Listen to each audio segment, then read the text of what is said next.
Lesson in our series of Man's Problems, God's Answers. Luke chapter 21. Luke chapter 21. And we're dealing today with the problem of pressure. The problem of pressure. And of course you say, well, Pastor, what do you know about pressure? You only work one day a week. And that's a joke. Now, there are a lot of people who do think that way, but it is a joke.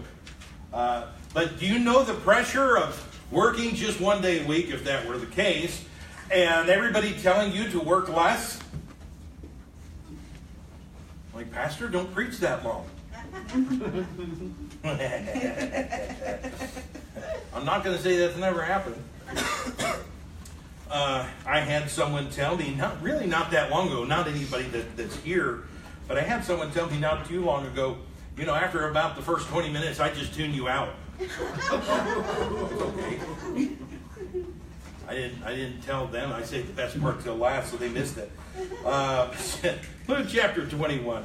We're going to read verses 25 and 26 as our text. Let's stand together as we read our text. It says, "And there shall be signs in the sun, and in the moon, and in the stars, and upon the earth distress of nations with perplexity, the sea and the waves roaring, men's hearts failing them for fear, and for looking after those things which are coming on the earth. For the powers of heaven shall be shaken." And let's go to the Lord in prayer. Father, again, we thank you for each one who's here, and we thank you for your great love for us as we were singing about your great, amazing grace. And Lord, I pray that each one of us here today knows what it is to be a partaker of your love and grace. And if there is one here unsaved, I pray that they would come even today and trust you. I pray that you would bless as we look into your word at the problem of pressure, that we would understand what it is, where it comes from, and Lord, that we would understand ways to take care of those things. And Lord, I pray that you would just bless in this time, speak to every heart. We pray in Jesus' name. Amen. Thank you. You may be seated. So in our text, it's really talking about the tribulation period before the Lord's second coming back to the earth. And it's not talking about the times in which we live. But there is an element of truth to that, in that as you see things happening, there are people who are under pressure. You see things going on in the world, and people feel a great deal of pressure over all of that, and they feel badly about it. Sometimes physically, sometimes emotionally, they feel quite a bit of pressure there. Now, pressure, according to the experts, and we have that in question marks, or question mark with that, because, I mean, are they really experts? We don't know. But they say that pressure is the 21st century's biggest problem. Is that really the biggest problem we have facing our world today? It's pressure. The average man on the street probably would say so. I've got all this pressure, pressure at home, pressure at work, pressure all over the place. But according to the text we read, it does take its toll. Men's hearts failing them for fear. Pressure does take its toll. It would seem that with all the devices, all the conveniences of our world and our society, you would think that we could find a way to have no pressure. I mean, I can remember back in the day when I was the remote for the TV, and some of you know what I'm talking about. And, I can remember when some of my friends and their families got a remote, and I thought, wow, I wonder if we'll ever get that in our home. Not till after I was out, graduated from high school, did Dad and Mom get a TV with the remote. Yeah, because somebody wasn't there to get up and change the channel. It's the way it was. I can remember the days when you had three stations on the television. Yeah, you remember those days? And nowadays it's like you get 500 stations and nothing to watch. That's what everybody's out. Nothing worth watching. I don't know. I don't have that. But I remember when one of my friends, when he first got cable, and it was like 20-something channels, and that was just mind-blowing to see that. Wow, that's amazing. And you'd think, the kids don't have to get up. They have no pressure. They just have a remote. hit the button and change the channel, and then, you've got all these things to watch. There's no pressure with that. And, our cars are so much nicer than they used to be. They're so much more comfortable and so much harder to work on than they used to be. But, the conveniences I'm saying we've come up with, I can remember the first microwave I ever saw as a young kid. And I thought, what kind of contraction is this, and who would ever want this? And, of course, we have two in our house now, so I guess we were some of those that wanted it. But then what happens? You go to cook something in the microwave and you're standing there at the door. Hurry up, hurry up, hurry up. You would think with all the modern conveniences that things would be so easy and we could just have so much leisure time and so on. But, with all the modern technology, all the advances in our age, it produces things of its own, pressures of its own, unheard of.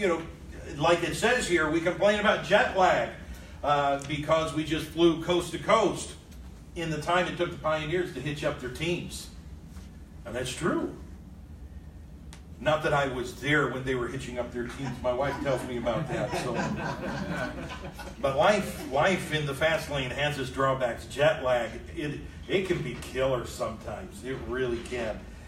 If you've ever experienced it, you know what I'm talking about. Especially if you're flying overseas, then it's just another world. But let's talk about pressure as a problem.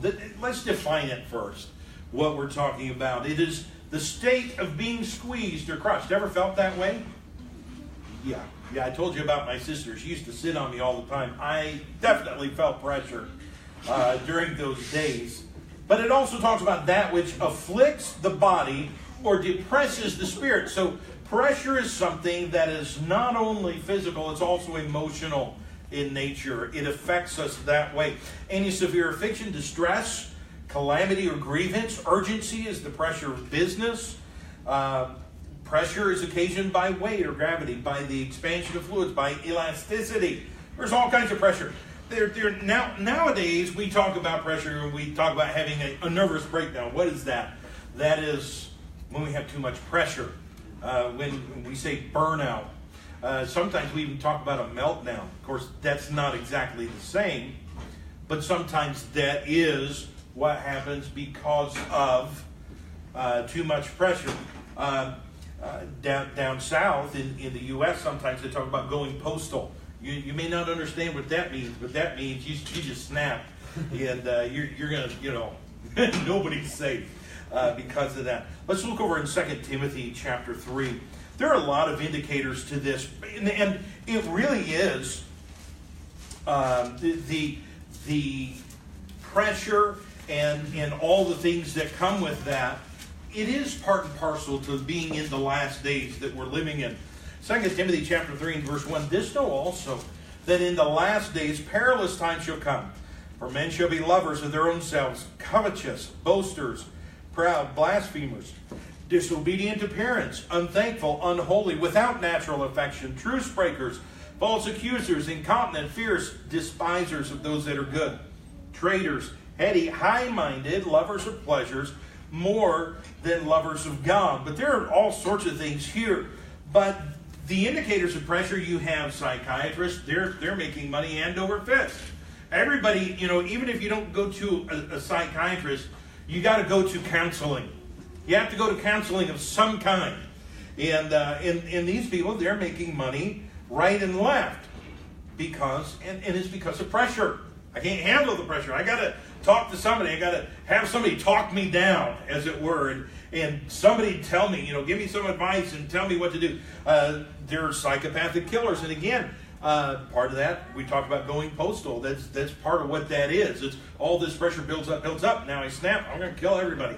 That sort of thing. Professional suicides going on, as well as parent runaways. You hear about children running away, but there are even parents that run away. You say, well, what are you talking about? There are parents that, they'll sign over their children to their parents because they don't want to deal with it. They don't want to mess with their kids. And all the pressure's too much. They cry, because they're dirty or they're hungry. Well, yeah, they do. It's just life. And the thing is, what people don't understand is you did the same thing when you were little. It is just how it is. The thing is, let's look over at Matthew chapter 10. Being a Christian does not immunize us from the pressures of this life. In fact, being a Christian often intensifies the pressure that we face. Matthew chapter 10 and verse number 34 says here, think not that I am come to send peace on the earth. I came not to send peace, but a sword. I am come to set a man at variance against his father, and the daughter against her mother, and the daughter-in-law against her mother-in-law. And a man's foe shall be they of his own house. He that loveth father or mother more than me is not worthy of me. And he that loveth son or daughter more than me is not worthy of me. And he that taketh not his cross and followeth after me is not worthy of me. He that findeth his life shall lose it, and he that loseth his life for my sake shall find it. So you see the pressure that's going to come from following Christ. Your enemies are going to be those of your own house. You would think that'd be the one place you don't have pressure. But nonetheless, being a Christian, sometimes, family reunions and family get-togethers, because some people don't know the Lord, or they don't follow the Lord like they ought to. Therefore, they become your enemy. And the pressure for these times, it ought to be enjoyable times, ought to be good times. The pressure just mounts, and it builds. Here's some pressure producers. There's the physical things that affect our system. Physical response to pressure is seen in heart-related problems. And again, back in Luke chapter 21, we'll read that in verses 25 and 26 again once I get back over there. Luke 21:25, and there shall be signs in the sun and in the moon and in the stars and upon the earth, distress of nations with perplexity, the sea and the waves roaring, men's hearts failing them for fear, and for looking after those things which are coming on the earth, for the powers of heaven shall be shaken. So there's that physical aspect, the physical result of pressure, and constant pressure especially. And, it's constant. It's always going on. And there's no let up from that pressure. And so physically, the body begins to give out. And I'll just give you kind of an example. When I was in Bible college, I worked for a lumber company. And one thing we used to do is deliver drywall. One thing I hate doing is delivering drywall. It's heavy. That's just, it is. And I remember we spent 3 days, the whole day, we spent delivering drywall to one particular home that was being built. And we had to take the drywall down into the basement. So we had to carry it down the stairs. We had to put it on the main floor. And we had to carry it upstairs and put in each room, however many they wanted. And after the third day, my wrist gave out because of the constant pressure. And there are things I can't do. Things, when I go to lift things, it reminds me, no, you can't do that anymore. But it was because of the constant pressure. I'd been doing that for almost 3 years when that happened. And I could do just fine. Not that I enjoyed it, not that I liked it, but I did it because it was part of my job. But 3 days in a row, that's all I did. Without break, except for obviously lunch and going home. And that was enough. And physically, there was a physical result. And that's just a very small illustration. But there are things when we have a lot of pressure and we really push ourselves, if we push ourselves really far, a lot of times we can break down physically. And we get sick as if we have a cold or flu. But it's not cold or flu. It's that we've used ourselves. We've abused our bodies in that way. And then there's, as far as the program or schedule, that can also give us pressure. The routines of life, job-related things, commuting. Commuting is a lot of fun, especially if you don't have to do it. That's when it's the most fun. Because sitting in traffic, that is not enjoyable. Because if these cars don't go, I'm going to be late for work. And there's pressure because of that. And then there's conditions at work. There's always somebody at work that doesn't like you. It doesn't matter how nice you are. It doesn't matter. You turn your paycheck over to them every week. It doesn't matter. They just don't like you. And there are those conditions and things, and you just dread that. And it adds pressure to your life. There are home duties because, you go to work and then you come home and guess what? Mom shift. And then now you get to do all the things that, were left undone because you were at work. And that sort of thing goes on. And then that even includes, the demands of the service of the Lord. So here you are, you've been working all day, you got to come home, and now you've got all, you got to cook supper, and then you've got to do laundry, and you've got to clean the house, and all these things. But then you've got church as well. And, there is that.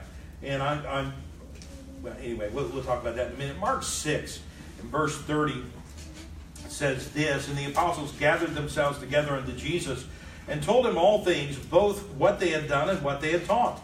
And he said unto them, Come ye yourselves apart into a desert place, and rest a while.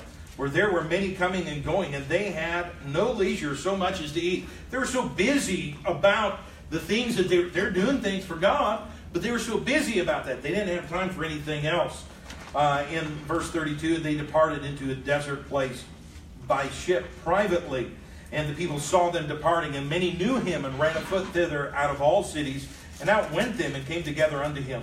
And Jesus, when he came out, saw much people, and was moved with compassion toward them, because there were sheep not having a shepherd. And he began to teach them many things. So there's that program, that schedule, busy, and no relief from that pressure. Then there's peer pressure. There's social pressure. There's pressure to conform to fashion and philosophy. Oh, you don't agree with me?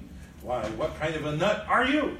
And then here's what happens. Oh, hey, look, this guy believes this. This guy thinks this. Oh, yeah, well, he's nuts. And then they start calling everybody around, and nobody agrees with you. And there's that pressure to agree with everybody else or do just like everybody else. To conform in fashion and philosophy, to conform to a standard of living. We call that keeping up with the Joneses. Hey, they've got a, whatever. And so we've got to keep up with that standard of living. And then also the pressure to conform to whatever success indicators there are. Whatever those might be. And of course, that can be true in Christian circles also. We can have that kind of pressure to conform.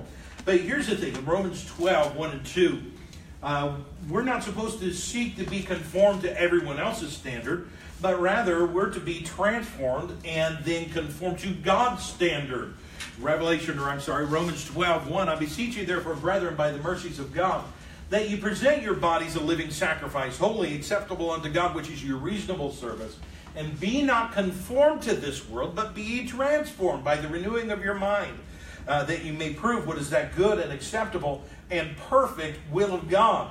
And so there's all this pressure. Well, you need to do this and do that. But God wants us to be conformed to his will and to the image of Christ. But that provides pressure all its own, because nobody else thinks that that's what we ought to be doing. And that's how we ought to be acting. And then there's self-pressure. This is pressure we put on ourselves. Anybody ever guilty of that? Mm-hmm. Some of us are guilty of that, and there's other of us, we've never put pressure on ourselves a day in our lives. It's funny watching people like that. But, sometimes we set unattainable goals. Sometimes we make unnecessary vows. If you read through the book of Judges, remember Jephthah? He made an unnecessary vow. God, if you would just give me victory over my enemies, the first thing that comes out of my house when I get home, I'm going to sacrifice to you as a burnt offering. And when he got home, his daughter was the first one to come out the doors of his house. That was an unnecessary vow. He didn't have to do that, but he did. And don't you know there was some pressure? Because now he knew he had vowed to God. What's he going to do? Oh, God. I didn't know. God knew.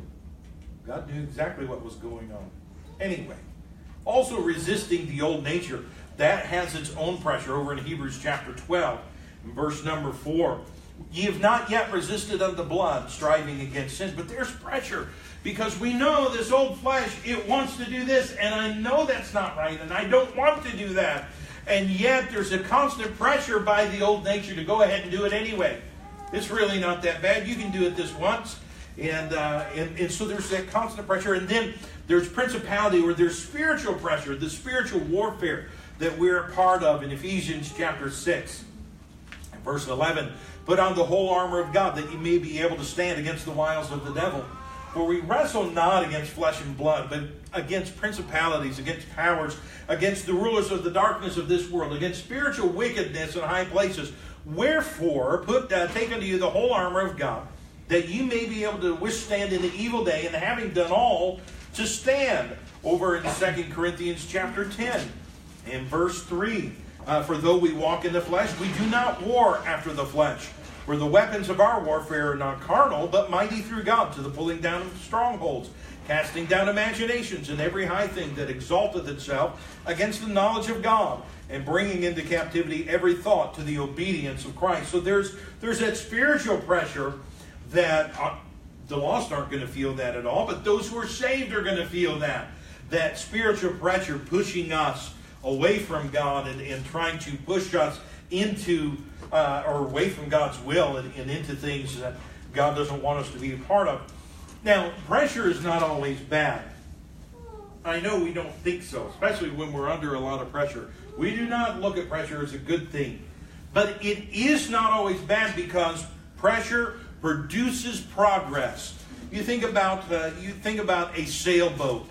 The wind fills the sails, but that produces pressure on those sails.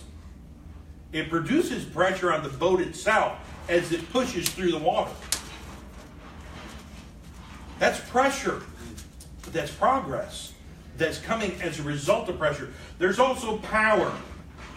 You think about when pressure, through a internal combustion engine, it produces pressure that turns a generator. And I like that it uses that. My family and I lived, the only electricity we had was through a generator. We weren't hooked up to the utilities because there weren't any utilities to be hooked up to. And so we hooked up to our generator and we had power, 3-4 hours a day.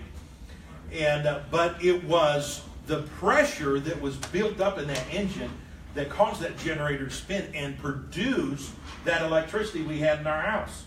And so pressure is not always a negative thing. It's a positive thing. It produces power. And of course, the progress and the power, it can be physical, it can be spiritual as well. Planes are able to remain airborne because of pressure. Pneumatics are possible. Precious gems are a byproduct of pressure. And so it's not always a bad thing. Pressure is productive. Look over in James chapter 1. Pressure is productive. When your boss comes in and says, when I get back, I want to see all of this done. There is definitely pressure. But when you get it done, you've been productive. And that's just how it is. In James chapter 1, verse 2, my brethren, count it all joy when you fall into divers temptations, knowing this, that the trying of your faith worketh patience. But let patience have a perfect work, that ye may be perfect and entire, wanting nothing. The trying of your faith worketh patience. There is something productive. There is something positive that can come from that pressure when it promotes achievement. So you have a spiritual goal, and you're going through a trial. You're going through pressure because of that spiritual goal. I want to be more faithful. I want to read my Bible consistently through and read my Bible through in the year. That's a great goal, but then there's constantly pressure. I've got to do that. And as you're reading, there's constant pressure. Oh, you've got other things that you need to be doing too. And you have to put those things aside while you're reading the Word of God. But that pressure promotes achievement when you go ahead and read the Word of God. That's just one example. A deadline makes measurement of progress possible. So, oh no, that's too much pressure to give me a deadline. But that is a way of measuring progress. Did you meet the deadline? Well, then, see, there's progress. Right? If you don't like deadlines, you really need to go talk to the province. Because, have you noticed, when we register our vehicles, they put a deadline on it? And you have to re-register your vehicle every year, or however you do it. You have to do it. There's a deadline there. And do you realize that if you miss the deadline, Oh, hey, you may not feel the pressure, but that does show that you haven't made progress. And certainly when you get pulled over and you have not registered your vehicle, that lack of progress is definitely wanting when you get a ticket and all those sorts of things. Pressure can be productive.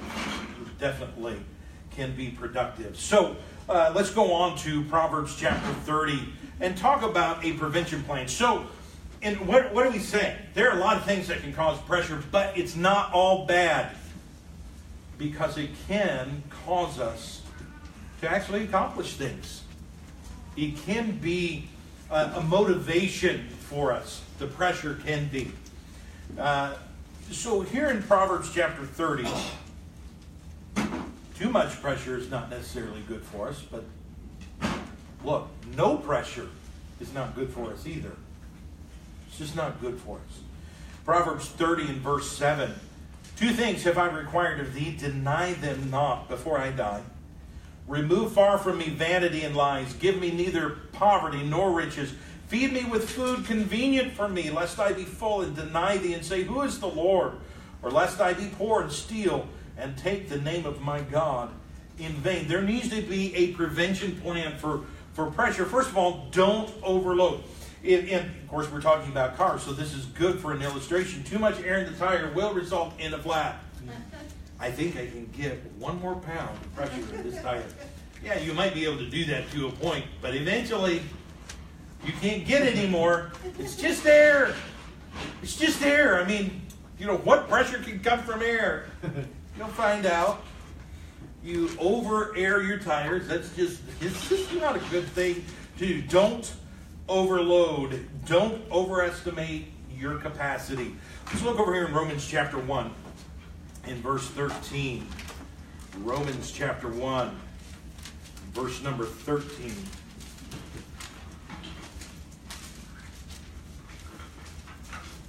Says, now I would not have you ignorant, brethren, that oftentimes I purposed to come unto you, but I was let hitherto. Let there means prevented. I was held up, hindered, that I might have some fruit among you also, even as among other Gentiles. He couldn't do it. I wanted to, but I couldn't do it. I was prevented. Other things got in the way. Don't overestimate your capacity. A compact vehicle cannot carry a pickup load. You've seen pictures just like I have of, these little compact cars, and they've got 10 sheets of plywood on top and 20 bags of concrete in the back. And I mean, there's no way that thing's going to move. Load it up any way you want. It's not going to move like that, because that vehicle's not made to carry that kind of pressure. And all of us are not the same. We cannot all carry the same amount of pressure that someone else can. So one thing I want to say about that is, do not compare your pressure to someone else's. That's unwise. Oh, but you don't understand. It's unwise to do things like that. Because if you have a greater load of pressure, well, why is it I have all this pressure and all this responsibility and they don't have all that? Because God knew you were able to carry all of that, and you were able to handle all of that. Don't try and lay off on somebody else. Well, they're not doing it, so why should I? Don't do that. Can you see an F-350 doing that to a little compact car? Well, they're not carrying it, so why should I? That's silly, is what it is. And so we should not do that. We need to be concerned not with everybody else and what they're doing and what they're not doing. We need to be concerned with ourselves. And there are times we need to be careful not to overload. Overcommitment produces underachievement. Again, talking about that compact car with the 20 sheets of plywood and the 10 bags of concrete in the back. That's all fine and dandy. But what's going to happen is, not only can that car not move, but you're also destroying the underpinnings of that vehicle. So not only are you going to have to take everything out and make several trips, but now there's going to be maintenance coming up that you weren't planning on making, that you would not have had to do except that you overloaded. And that's what happens to us so many times. We overcommit, and then we can't do half what we've committed to do. What we need to do, we need to learn how to say no. Everybody repeat after me. No. Pretty good. Now don't ever say no to me. No. Nehemiah chapter 6, verse number 3. Here we have a perfect example with Nehemiah and the work that he was involved in. Nehemiah chapter 6, verse 3. Here they're putting pressure on him. You need to come down here. You need to meet with us, because if you don't, things are going to be bad for you. And in verse 3, and I sent messengers unto them, saying, I am doing a great work, so that I cannot come down. Why should the work cease whilst I leave it and come down to you? What does he say? No. I can't do that. I've got too much responsibility here to be going over there. And I'll just kind of throw this out there. I've been invited to preach in all different places in the world. I got an invitation not too long ago, pretty insistent, to go to India.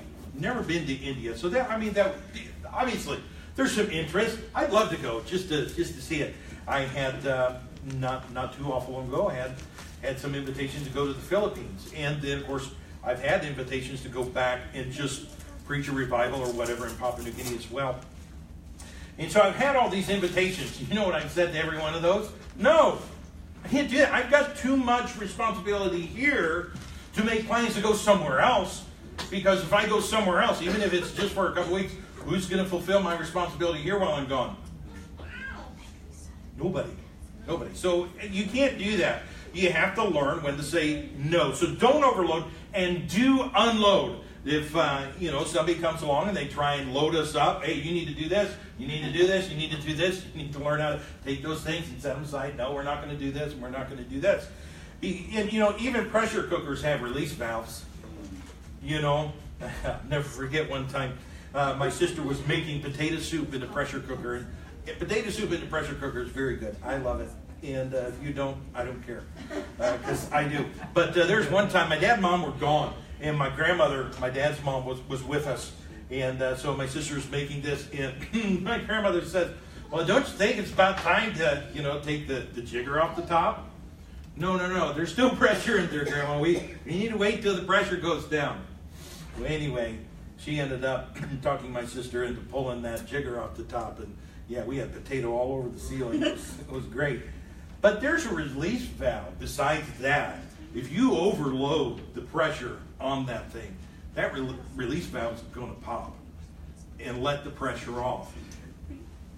Even we have here, even God rested on the seventh day.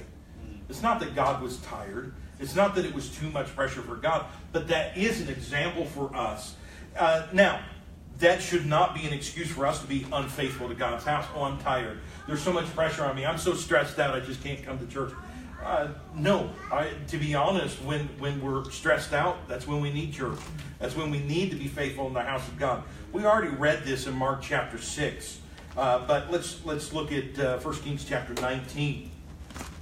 And beginning in verse 1, Ahab told Jezebel all that Elijah had done, and withal how he had slain all the prophets with the sword. Then Jezebel sent a messenger unto Elijah, saying, So let the gods do to me, and more also, if I make not thy life as the life of one of them by tomorrow about this time. Well, that's some pressure. And when he saw that, he arose and went for his life, and came to Beersheba, which belongeth to Judah, and left his servant there. We're not going to read the rest of it. We're going to read a little bit further down here in a minute. But you can read the story how that, because of pressure, he had to unload, and so off he went. He never became unfaithful to God. Now, he had some issues with his attitude that God needed to deal with, and God did deal with those.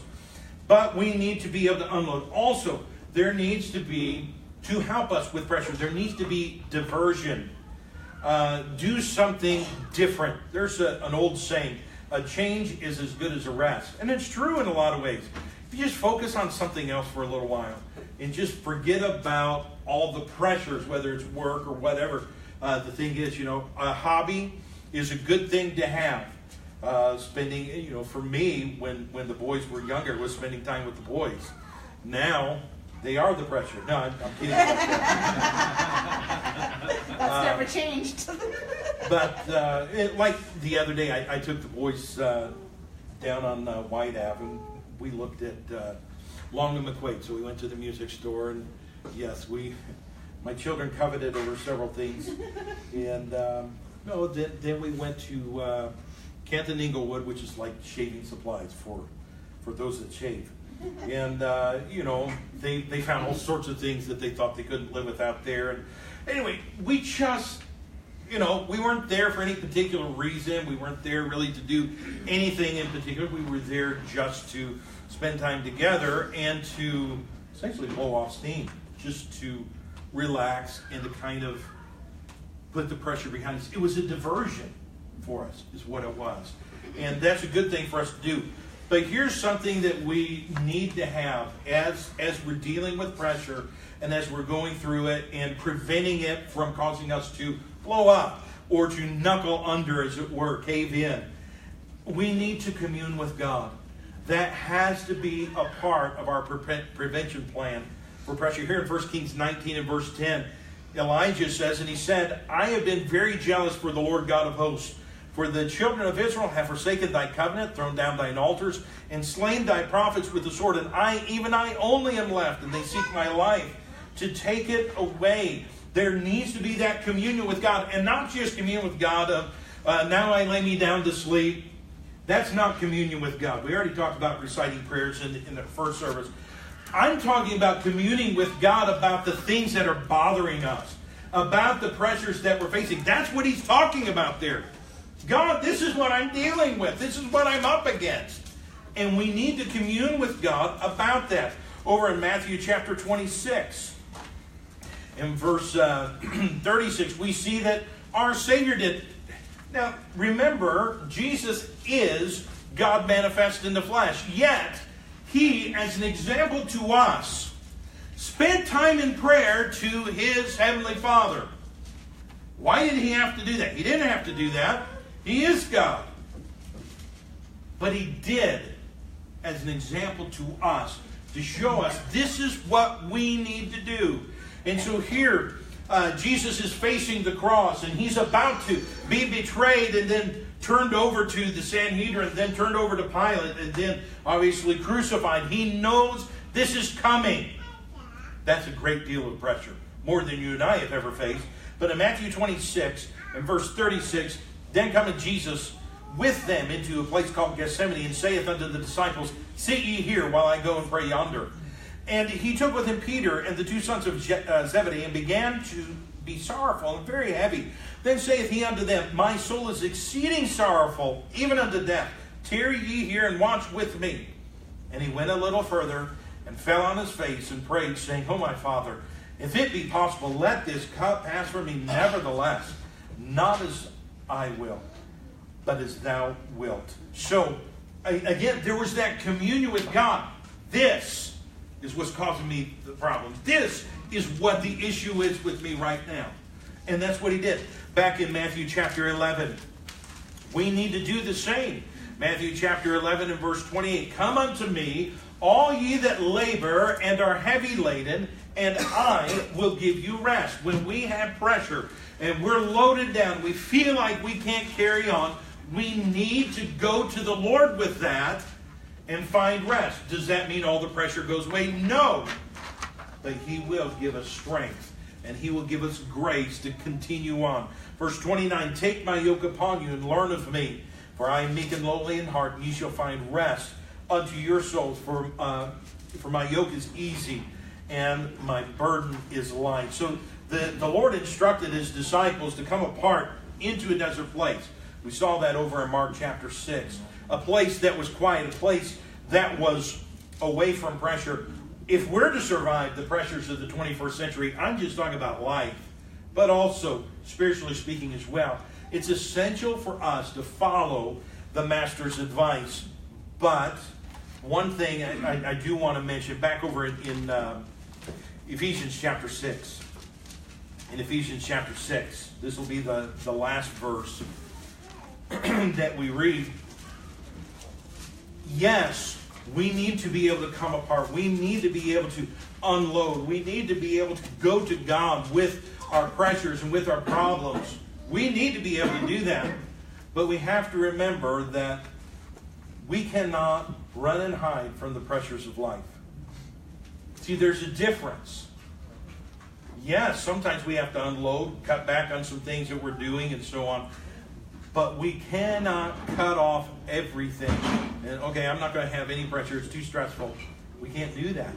Ephesians 6 and verse 13, wherefore take unto you the whole armor of God, that ye may be able to withstand in the evil day, and having done all to stand. You see, the soldier of Christ they don't get the relief from the pressure in the battle.